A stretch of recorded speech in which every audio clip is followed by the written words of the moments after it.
O sussurro de Vianden. O inverno chegou cedo naquele ano em Luxemburgo. As montanhas estavam cobertas por uma neve tão espessa e silenciosa que abafava até os passos. A vila de Vianden, famosa por seu castelo medieval no alto da colina, parecia suspensa no tempo, como se o próprio mundo tivesse congelado ao seu redor. Inverno de 1976. O povoado estava inquieto. Na noite do solstício, um grupo de 5 jovens decidiu passar a noite no antigo Château de Vianden, que estava fechado para reformas. Eles queriam fazer um documentário amador sobre lendas locais, principalmente a de Lisette, a costureira fantasma, uma mulher acusada de bruxaria no século XVII, que teria sido trancada viva em uma das torres do castelo. Diziam que seu espírito ainda vagava pelos salões, costurando roupas manchadas de sangue. O grupo era composto por Mila, uma estudante de cinema, Jonas, seu namorado e responsável pelo som, Claire, a pesquisadora de lendas, e os irmãos Tom e Eric, técnicos de luz. Eles chegaram ao castelo com lanternas, cobertores e câmeras de rolo. Não acreditavam em fantasmas. Riam das histórias. Faziam piadas enquanto caminhavam pelos corredores frios, suas vozes ecoando entre as pedras geladas. Por volta da meia-noite, Mila percebeu que sua câmera parava de funcionar sempre que era apontada para uma parede específica da Torre Norte. As luzes tremiam. O áudio captava um ruído de fundo semelhante a alguém sussurrando, em luxemburguês antigo. Claire, curiosa, examinou os registros históricos que tinha trazido. Descobriu que aquela parede fora selada com pedras séculos atrás. Lá dentro, dizia-se, estava o quarto onde Lisette viveu seus últimos dias, costurando sem parar, após perder a sanidade. Tom, impulsivo, sugeriu que removessem as pedras para filmar o interior. Eles nunca deveriam ter tocado naquela parede. Com alavancas e força, os jovens removeram parte da estrutura. Atrás dela havia uma pequena câmara escura. No centro, uma cadeira de madeira apodrecida e restos de tecidos antigos. Havia também algo mais. Uma boneca de pano sentada no canto, com olhos de vidro quebrados e um sorriso costurado com fio vermelho. Ninguém se atreveu a tocar nela. Isso é perfeito, exclamou Mila. Parece cena de filme. Na gravação seguinte, algo estranho aconteceu. A boneca mudava de posição sozinha entre os takes. Primeiro estava sentada, depois caída, depois de pé encostada na parede. Eles culparam o vento, mas não havia vento ali dentro. Na madrugada, Jonas desapareceu. O grupo o procurou por todos os andares do castelo, mas a única coisa que encontraram foi o gravador dele, largado ao lado da boneca, que agora estava com o sorriso descosturado, os fios pendendo como pequenos tentáculos vermelhos. Eles apertaram o play. A fita reproduziu risos baixos, seguidos de uma voz que sussurrava em luxemburguês antigo. Du bist meine Pop. Você é minha nova boneca. Claire chorava. Eric começou a sangrar pelo nariz. Mila entrou em choque. Tom, desesperado, pegou a boneca e tentou queimá-la com uma das tochas de emergência. Ela não pegava fogo. Pelo contrário, derreteu a tocha em um líquido escuro que escorria pelo braço de Tom, queimando sua pele. Ele caiu, gritando. O frio aumentou. Não era mais um frio natural. Era um frio espiritual. As janelas congelaram por dentro. As lanternas se apagaram. E então eles ouviram o som de uma agulha atravessando o tecido, vindo de todos os lados. No escuro, alguém os costurava vivos. Claire foi a segunda a assumir.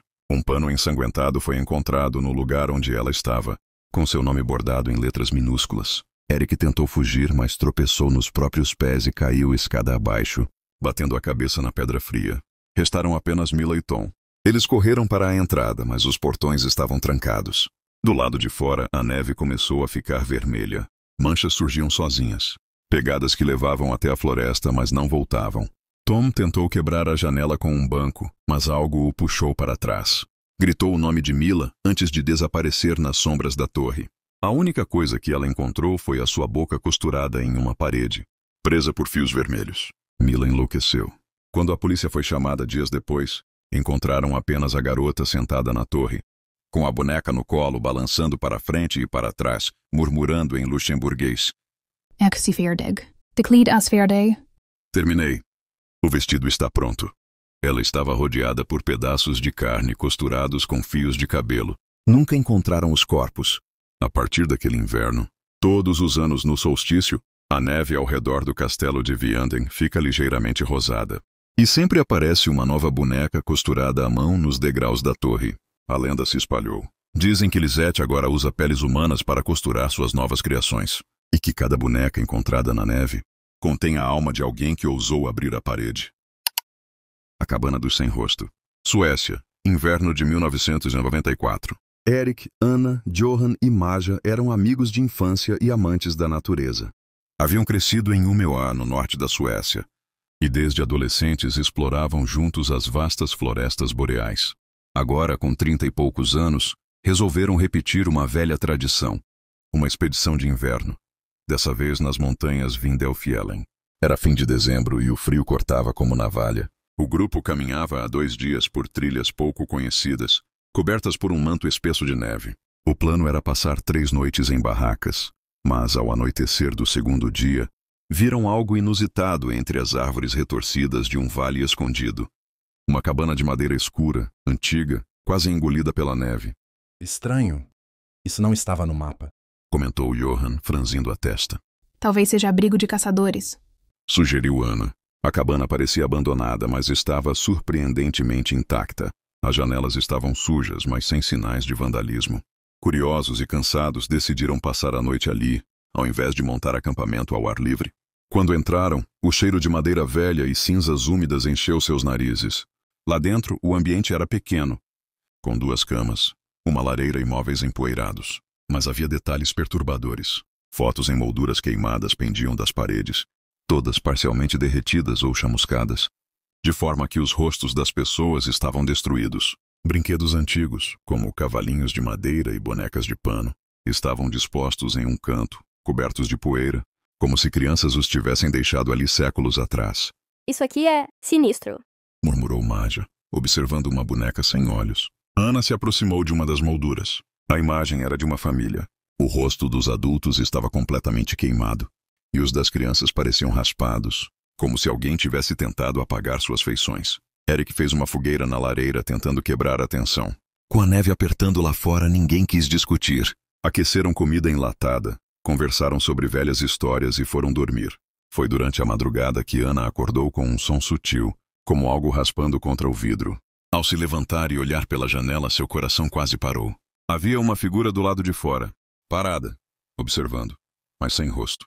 A pele era lisa, como cera, e os olhos não existiam, nem boca, nem nariz. Apenas uma superfície pálida e lisa onde deveria haver uma face. Anna gritou, despertando os outros em pânico. Quando correram para ver, não havia ninguém. Apenas as pegadas na neve, que levavam até a janela, mas não se afastavam. Como se a criatura tivesse desaparecido no ar. Johan saiu com uma lanterna e voltou apressado, pálido. Tem mais ao redor da cabana. 3, 4, talvez 5. Só parados, olhando. Na manhã seguinte, quando a luz cinzenta do inverno rompeu as nuvens, algo ainda mais perturbador aconteceu. A cabana havia mudado de lugar. Ao sair, perceberam que não estavam mais no mesmo vale. O terreno era diferente. A trilha que tinham feito para chegar ali havia desaparecido. A floresta era densa, com árvores que nenhum deles reconhecia. Isso é impossível. A cabana, ela se moveu? Disse Eric. As bússolas giravam loucamente. O GPS de Johan não funcionava mais. Decidiram caminhar até um ponto alto para tentar se localizar. Subiram durante horas, mas ao olhar para trás, a cabana não estava mais onde haviam deixado. Ela agora se erguia entre outras árvores num local completamente diferente. Voltaram apressados. E mais uma vez, ao entrarem, a disposição dos objetos havia mudado. Na segunda noite, as aparições ficaram mais próximas. O som de unhas arranhando madeira invadiu o silêncio da floresta. Risos infantis ecoavam no escuro, distorcidos, seguidos por batidas suaves nas janelas. Johan trancou a porta com uma viga, mas durante a madrugada a viga caiu sozinha, e a porta abriu, sozinha. Anna viu a silhueta de uma criança parada na soleira, pequena, imóvel e sem rosto. E por favor, não entrem. Murmurou Maja, encolhida em um canto. Mas os sem rosto não pareciam entrar, apenas observavam. Pareciam esperar. Na manhã seguinte, Anna teve um colapso. Ela sussurrava que havia visto seu próprio reflexo no espelho sem rosto, que sua face estava desaparecendo. Quando os outros tentaram acalmá-la, ela fugiu pela floresta. Nunca mais a encontraram. Ao entardecer, Johan e Maja decidiram queimar a cabana. Usaram gasolina e colocaram fogo em tudo. As chamas subiram, altas, negras contra o céu branco de neve.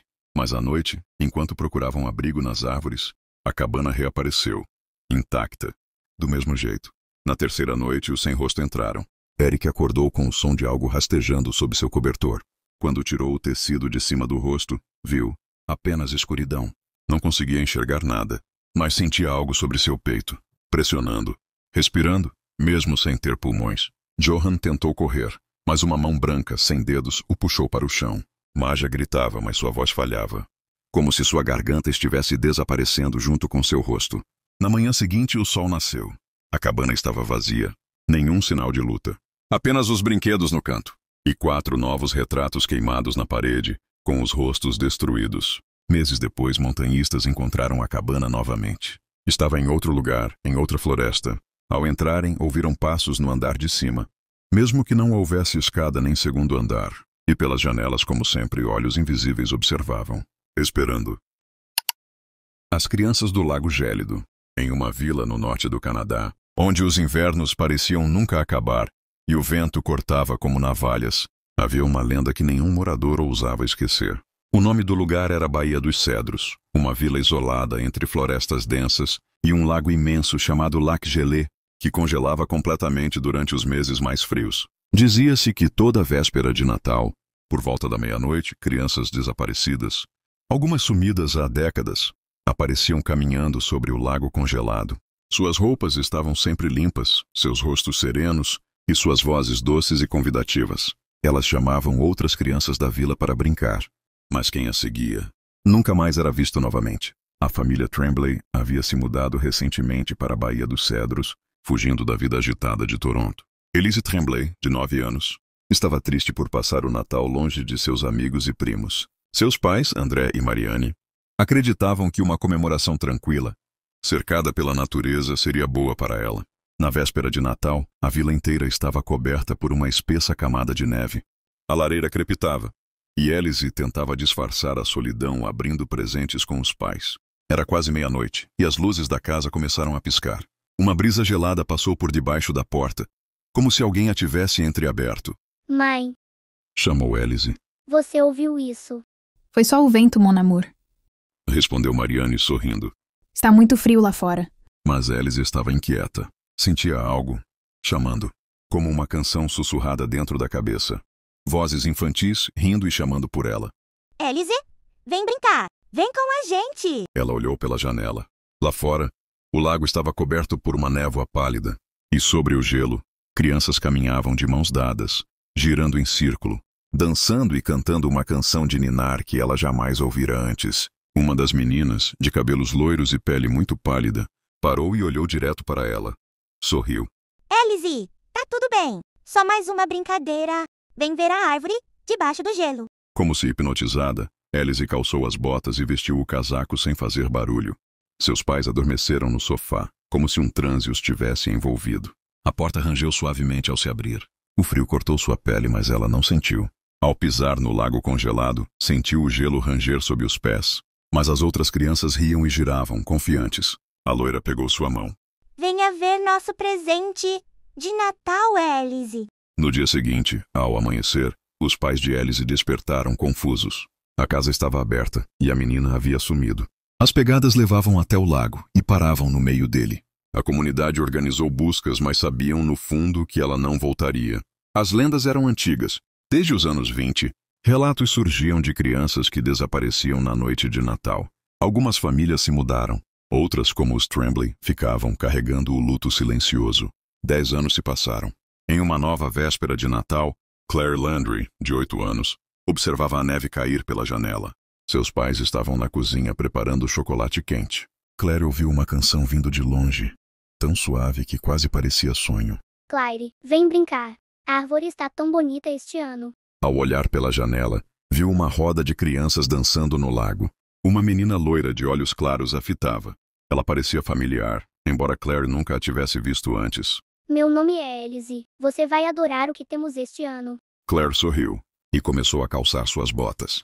Notas da lenda, encontradas no diário de um morador antigo, datado de 1961. O lago não é natural. Algo foi enterrado ali, antes da vila existir. Um espírito antigo que se alimenta de inocência. As crianças não desaparecem. Elas mudam. Tornam-se parte dele. Como reflexos congelados, presos para sempre em uma véspera de Natal que nunca termina. Tentei avisar, tentei impedir, mas cada criança que some se torna mais uma voz que chama. E quanto mais crianças se juntam, mais forte é o canto, mais difícil resistir. Que Deus nos proteja, mas talvez já seja tarde demais. Natal silencioso, a maldição de Granheim. Granheim era um vilarejo norueguês, escondido entre montanhas cobertas de neve e florestas de pinheiros eternamente congelados. Suas casas de madeira escura, com telhados pesados de neve, pareciam recortes de cartões postais natalinos, mas bastava um visitante passar a noite de 24 de dezembro ali para perceber que havia algo terrivelmente errado. Não havia risos, não havia canções, não havia sinos. O silêncio era tão profundo que os próprios flocos de neve pareciam cair em silêncio ensaiado, temendo despertar algo. Pois em Granheim, a cada 25 de dezembro, a regra do silêncio era lei, e não respeitá-la era morte certa. A história dizia que séculos atrás, quando Granheim ainda era jovem, um coral de crianças se reunia na igreja para celebrar o nascimento de Cristo. A neve caía suavemente e os sinos soavam em harmonia com os cânticos. Mas naquela noite, uma mulher estranha chegou à vila. Suja, com o rosto envolto por véus de gelo, ela pediu abrigo e comida. Foi expulsa sem piedade. Dizem que, antes de desaparecer na floresta, ela murmurou palavras que pareciam gritos engasgados. Neste lugar o som será maldição. Naquela mesma madrugada, os sinos da igreja soaram sozinhos, quebrados, dissonantes, torturantes. As crianças que cantavam foram encontradas congeladas dentro da nave, os olhos abertos, as bocas escancaradas, a pele azulada. Desde então, todo som emitido no dia 25 atrai a criatura, conhecida apenas como Kaldklokkene, o sino frio, uma figura feita de gelo rachado, com sinos quebrados pendurados em correntes presas ao corpo. Seus olhos são duas esferas opacas como a lua cheia no inverno, e suas mãos afiadas como estalactites. Kaldklokkene vagueia pela vila em busca de qualquer som humano. Uma risada, um suspiro, um grito de dor. E quando ouve, arrasta o emissor para dentro do lago congelado, onde o som nunca mais é ouvido.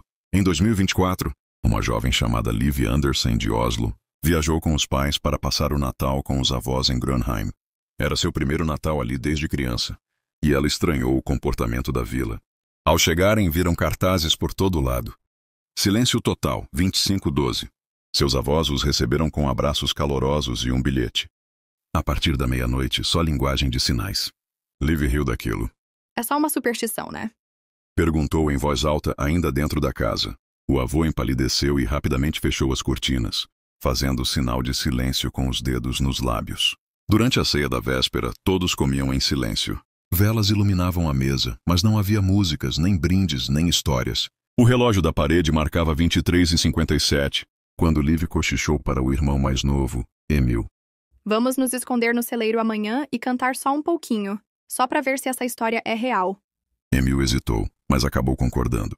Às 10h da manhã do dia 25, enquanto o vilarejo estava mergulhado no silêncio glacial, Liv e Emil escaparam até o velho celeiro atrás da casa dos avós. Lá dentro, protegidos por fardos de palha, começaram a cantar bem baixinho uma canção de Natal. Stille Nacht, Heilige Nacht.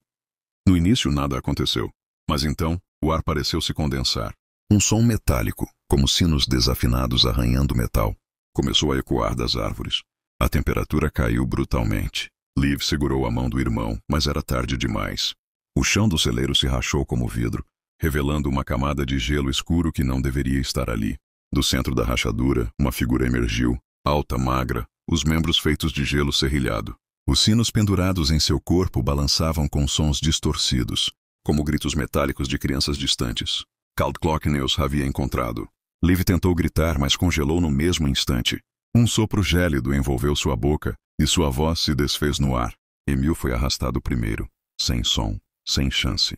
Liv, com lágrimas congelando no rosto, tentou correr, mas escorregou. Um som escapou de sua garganta. Um soluço. Kaldklokkene virou-se para ela, olhos brancos fixos, e se aproximou. No dia seguinte, o celeiro estava vazio. Nem pegadas nem vozes, apenas silêncio. Um espelho de gelo se formava no centro do chão, refletindo o nada. Os avós de Liv disseram aos vizinhos que as crianças haviam retornado para Oslo com os pais. Todos assentiram em silêncio. Sabiam a verdade. Em Granheim, ninguém fala disso. Porque falar, mesmo sussurrar, é perigoso. A cada Natal, a vila se cobre de neve e silêncio absoluto. As árvores tremem sem vento. Os sinos da antiga igreja, há muito quebrados, ocasionalmente emitem um som rouco no fim da noite, como se alguém os tocasse de dentro. E se você estiver ali e ousar cantar, tossir ou suspirar alto, talvez ouça o tilintar de sinos partidos vindo da floresta. E então, não haverá mais som algum, jamais. O trem congelado. Dizem que a Sibéria esconde mais do que frio e solidão. Esconde histórias que não podem ser explicadas. Uma delas envolve um trem que partiu de Novosibirsk em 1956 com destino a Irkutsk e nunca chegou. Chamavam-no de Expresso 107, uma composição ferroviária que fazia a rota pelas regiões mais isoladas do leste russo, cruzando florestas cobertas de neve, planícies geladas e vilarejos onde o tempo parecia ter parado. Levava cerca de 45 passageiros, camponeses, militares, uma freira idosa e um grupo de jovens universitários. Um trem simples, sem luxo, mas aquecido. Essencial para resistir às temperaturas de 30 primácens durante a travessia noturna. Mas naquela noite algo mudou. O último contato via rádio com a estação de monitoramento ocorreu por volta das 02:13 da manhã. O maquinista reportou nevasca intensa e baixa visibilidade, mas nada que impedisse a viagem. Depois disso, silêncio total. A composição nunca chegou a Irkutsk. Nenhuma das estações seguintes recebeu o trem. Nenhuma equipe de busca encontrou trilhos danificados ou sinais de descarrilamento. Era como se o trem tivesse evaporado no ar congelado da madrugada. Sumiu. Em 1992, 36 anos depois, algo inacreditável aconteceu. Um guarda ferroviário chamado Pavel, que vigiava um trecho antigo e abandonado da Transiberiana perto de Krasnoyarsk, ouviu um som metálico ecoando pela floresta congelada, o som de um trem. O problema: aquele ramal estava desativado há décadas, coberto de neve e parcialmente destruído. Ele pensou que fosse ilusão, até que viu. Entre os galhos congelados e o nevoeiro espesso, um trem coberto de gelo, movendo-se lentamente, com as luzes internas apagadas e janelas embaçadas. A locomotiva era antiga, com o símbolo soviético desgastado. Era como se tivesse saído de um museu, ou de um túmulo de ferro. O guarda correu até o rádio para relatar, mas o aparelho emitiu apenas chiados e sussurros. O trem parou por alguns minutos diante da guarita, e Pavel, tomado pela curiosidade e um medo inexplicável, se aproximou. Viu pessoas congeladas dentro dos vagões, rostos colados às janelas, olhos arregalados em puro pânico, bocas abertas como se gritassem sem som. Eles não pareciam mortos há anos, pareciam congelados há minutos. De repente, as luzes internas do trem piscaram em vermelho, e um apito agudo cortou o silêncio da floresta. Pavel recuou, escorregando na neve. O trem partiu em marcha lenta, desaparecendo no nevoeiro espesso de onde tinha vindo. Foi registrado como delírio de um funcionário isolado demais do mundo. Mas Pavel nunca mais foi o mesmo. Dormia com as luzes acesas, murmurando que os passageiros ainda estavam vivos, presos em um ciclo de terror eterno dentro daquela máquina congelada. Em 1998, um ex-agente da KGB aposentado, chamado Mikhail Petrov, assumiu o caso por conta própria. Obcecado pelo desaparecimento do Expresso 107, seu irmão mais velho era um dos passageiros. Mikhail conseguiu acesso aos arquivos secretos da ferrovia. Eram centenas de páginas com testemunhos abafados, relatórios censurados e o mais estranho: gravações de rádio recuperadas da noite do desaparecimento. Num dos áudios, às 02:18 da manhã, ouve-se o maquinista gritando: "Não são flocos, não é neve, são rostos. Eles estão em volta do trem. Eles estão dentro!" A gravação termina com um chiado intenso, seguido de um som que Mikhail descreveu como uma centena de vozes sussurrando em uníssono, em uma língua que não era russa, nem humana. Mikhail seguiu as pistas até a floresta de Krasnoyarsk, onde acampou por 7 dias. No 6º dia, ele ouviu o apito. Às 2 da manhã, a câmera que levava gravou um trem surgindo das sombras, coberto de gelo e com os vagões brilhando em uma luz azulada e espectral. Ao se aproximar, o vídeo mostra os rostos dos passageiros presos em uma espécie de cristal, como se estivessem afogados em gelo, mas ainda conscientes. Mikhail nunca foi encontrado. A câmera foi enviada anonimamente à esposa dele semanas depois, junto com uma nota escrita à mão: "Não é um trem, é uma prisão. Ele não leva pessoas para algum lugar. Ele as mantém lá dentro, para sempre." Em 2019, um youtuber russo chamado Dima Pavlov decidiu recriar o trajeto do lendário trem perdido, como parte de uma série sobre mistérios soviéticos. Com 3 amigos, acamparam perto de uma antiga linha desativada e fizeram transmissões ao vivo. Na terceira noite, durante uma tempestade de neve, o canal saiu do ar por 3 minutos. Quando retornou, a câmera mostrava um dos amigos de Dima batendo no vidro de um vagão coberto de gelo, preso do lado de dentro, com olhos desesperados e a boca em um grito eterno. Ninguém sabia dizer onde o vídeo tinha sido gravado. A paisagem? Ao fundo era um borrão branco.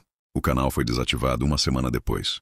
Os corpos dos rapazes nunca foram encontrados, mas um bilhete foi deixado no local do acampamento.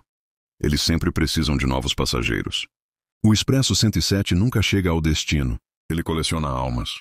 Durante o inverno, moradores de vilarejos próximos a antigas linhas ferroviárias dizem ouvir, às vezes, um apito solitário cortando a madrugada. Alguns veem trilhos de trem surgirem sobre a neve e sumirem minutos depois. Outros juram que, ao olhar pela janela durante a noite, veem o reflexo de um trem parado, com olhos os observando de dentro. Então, se um dia você estiver na Rússia, sozinho, durante uma nevasca, e ouvir o som distante de um trem vindo de lugar nenhum, não siga o som. Não olhe pela janela.